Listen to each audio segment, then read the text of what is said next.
Good morning. कसे आहे सगळे? आज 50वा दिवस आहे स्टोरीचा. स्टोऱ्या कंटिन्यू करायच्या की थांबायचं सांगा. ज्यांना कोणाला कंटाळा येत असेल त्यांनी प्लीज फ्रीली सांगा, मी पाठवणं बंद करेन. बाकीचे कॅन कंटिन्यू. छान गोष्ट, मला आवडते. एकदा एक असा गरीब दिसणारा माणूस हॉटेलमध्ये एका आपल्या छोट्या मुलीला घेऊन जातो. असं छान 2 वेड्या, साधा स्वच्छ फ्रॉक, असं नीटनेटकी ती छोटीशी मुलगी असते. आणि तो ज्या टेबलवर बसतो त्याच्या बाजूच्या टेबलवर एक माणूस बघायला लागतो त्यांच्याकडे. अगदीच फाटके कपडे घातलेला मजूर टाईप तो गरीब असतो. आणि हा माणूस ऑब्झर्व करायला लागतो त्याला. तर तो मजूर ना ऑर्डर करतो 1 मसाला डोसा. आणि तो वेटर म्हणतो, तुमच्याकरता? तर तो म्हणतो, नाही, मला भूक नाही आहे.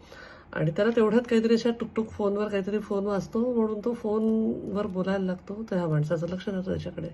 तो फोनवर कोणीतरी तिकडनं विचारतं, तर तो सांगतो, हो, मी मुलीला घेऊन आलोय हॉटेलमध्ये जेवायला. मी तिला प्रॉमिस केलं होतं की तू पहिली आलीस तर मी तुझ्या वाढदिवसाला तुला चांगल्या हॉटेलमध्ये घेऊन जाईल. तर आज तिचा वाढदिवस पण आहे आणि ती वर्गात पहिली पण आली आहे. आणि तर समोरनं कुठेतरी अजून काहीतरी विचार असेल तर म्हणतो, नाही नाही, मी नाही खाणार आहे, आपल्याला कुठे परवडते एवढं, मी घरी येऊनच जेवणार आहे आपलं पिठलं भात.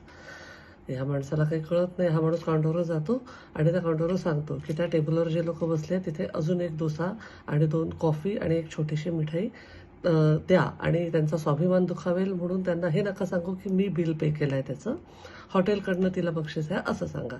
तर तो हॉटेलचा मॅनेजर म्हणतो, साहेब तुम्ही पण पैसे देऊ नका, मी हॉटेलकडनंच हे करतो.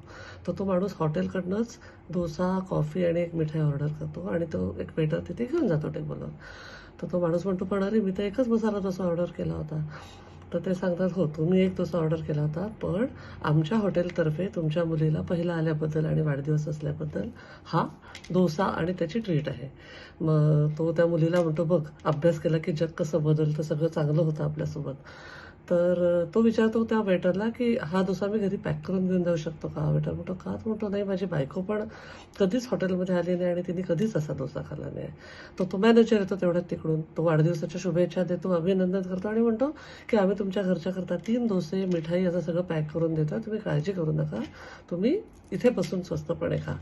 तो जो काउंटरवर माणूस गेला असतो पैसे द्यायला, तो विचार करतो, चांगुलपणा जगात आहे, आपण इनिशिएटिव्ह घ्यायची गरज आहे.